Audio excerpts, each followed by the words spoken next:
87 ঘন্টা ধরে চলা ভারত পাকিস্তান সংঘাত শুধু যুদ্ধক্ষেত্রেই সীমাবদ্ধ ছিল না, তা কাঁপিয়ে দিয়েছে অর্থনীতি, বিনিয়োগ ও আকাশপথ।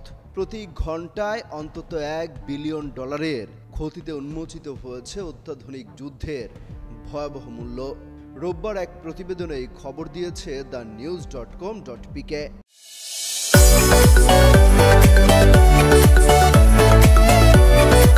প্রতিবেদনে বলা হয়েছে 7 মে রাত 1:05 ভারতীয় বিমান বাহিনী অপারেশন সিঁদুর নামের একটি সামরিক অভিযান শুরু করে, যা 23 মিনিট স্থায়ী ছিল।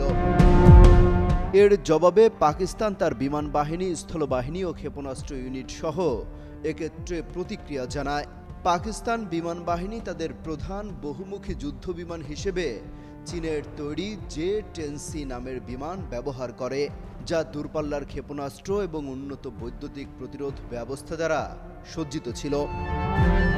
7 মে রাত 1:05 থেকে 1:30 মধ্যে পাকিস্তানি বিমান বাহিনী ফরাসি রাফাল যুদ্ধ বিমান ভূপাতিত করতে সক্ষম হয়, যা এই ধরনের বিমানের প্রথম যুদ্ধক্ষেত্রে পতনের ঘটনা।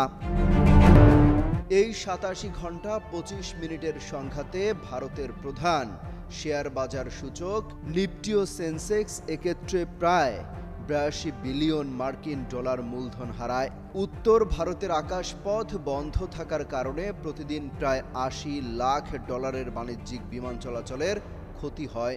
জনপ্রিয় ক্রিকেট টুর্নামেন্ট স্থগিত হওয়ায় সম্প্রচার, টিকিট বিক্রি ও বিজ্ঞাপন থেকে প্রায় $5 কোটি ক্ষতি হয়েছে। সামরিক খাতে প্রায় $10 কোটি ও যুদ্ধবিমান ধ্বংসের ফলে প্রায় $40 কোটি ক্ষতি হয়েছে। পণ্য পরিবহন ও বাণিজ্যিক লেনদেন বিঘ্ন ঘটায় প্রায় $200 কোটি ক্ষতি হয়েছে ভারতের। সব মিলিয়ে ভারতের মোট ক্ষতির পরিমাণ দাঁড়িয়েছে আনুমানিক $8,300 কোটি।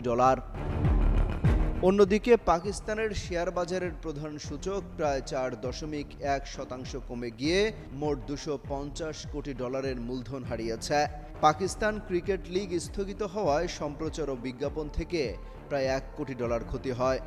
আকাশপথ বন্ধে বাণিজ্যিক বিমান চলাচলে প্রায় $2 কোটি ক্ষতি হয়েছে। প্রতিদিনের সামরিক ব্যয় ছিল প্রায় $2.50 লাখ। ড্রোন ও ক্ষেপণাস্ত্র পরিচালনার জন্য আনুমানিক $30 কোটি ব্যয় হয়েছে। বিদেশি বিনিয়োগের আস্থা কিছুটা কমে গেলেও তা পরিমাপযোগ্য নয়। এক্ষেত্রে পাকিস্তানের মোট ক্ষতির পরিমাণ দাঁড়িয়েছে আনুমানিক $400 কোটি। অমিত হাসান রবিন, যুগান্তর নিউজ।